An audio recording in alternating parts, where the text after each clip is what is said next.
अस्सलाम वालेकुम। आपको पता है कि हम प्यारे नबी ख़ातिमुल नबीयीन रहमतुल लिल आलमीन सल्लल्लाहु अलैहि वसल्लम पर थोड़ा सा पढ़ रहे हैं, और हमें सोचना चाहिए कि हमारी नबी की जो सुन्नत थी या उनका जो अखलाक था वो क्या था और हमारा क्या है, और हम उसमें कितना जो है कितना हम अपने नबी को चाहते हैं। क्योंकि अगर हम उनको चाहेंगे तो उनकी सुन्नत पे अमल करेंगे ना। अगर हम और भूल जाएंगे तो फिर हमारा क्या हाल होगा। जो इस वक्त हमारा हाल हो रहा है वो हमें बहुत ही ज़्यादा सोचने समझने की ज़रूरत है।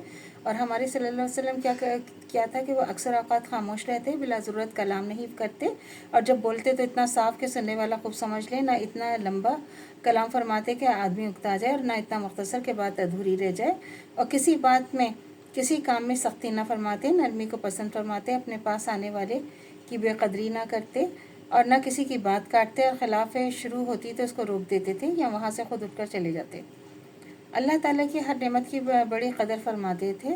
किसी चीज़ के टूट जाने बिगड़ जाने पर, मसला कोई चीज़ किसी ने तोड़ दिया, काम बिगाड़ दिया, तो आप सल्लल्लाहु अलैहि वसल्लम को गुस्सा नहीं आता था। और हमारा क्या हाल है, हम तो बात पे हमारा तो बस गुस्सा लगता है कि बस कोई काम गलत होने की देर होती है। अलबत्ता अगर कोई बात दीन के ख़िलाफ़ होती तो आपको सख्त गुस्सा आता था, और कभी आपने ज़ाती मामले में गुस्सा नहीं किया, और ना अपना नफ्स किसी से बदला लिया। किसी से नाराज़गी का इजहार फरमाते तो किसी चेहरे को किसी तरफ से फेर लेते थे, लेकिन ज़बान से कभी भी सख्त सुस्त नहीं कहते। जब खुश होते तो नीची निगाह कर रहे थे, नहायत ही शर्मीले थे। हज़रत सल्लल्लाहु अलैहि वसल्लम कंवारी लड़की से जो अपने पर्दे में हो शर्म हया में कहीं ज़्यादा बड़े हुए थे।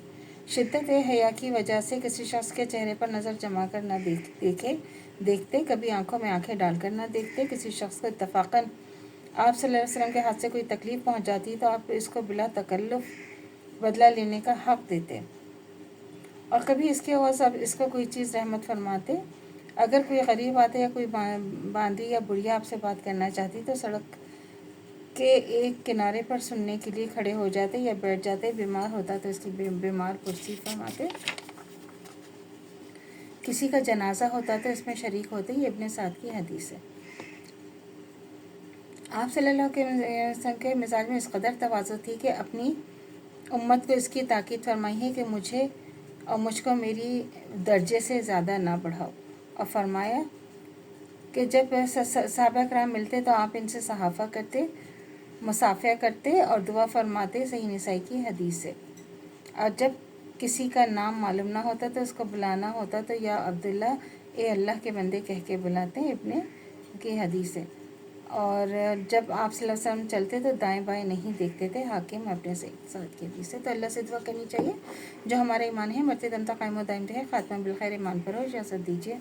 अल्लाह हाफ़िज़। मेरे चैनल को लाइक कीजिए, शेयर कीजिए, सब्सक्राइब कीजिए। शुक्रिया।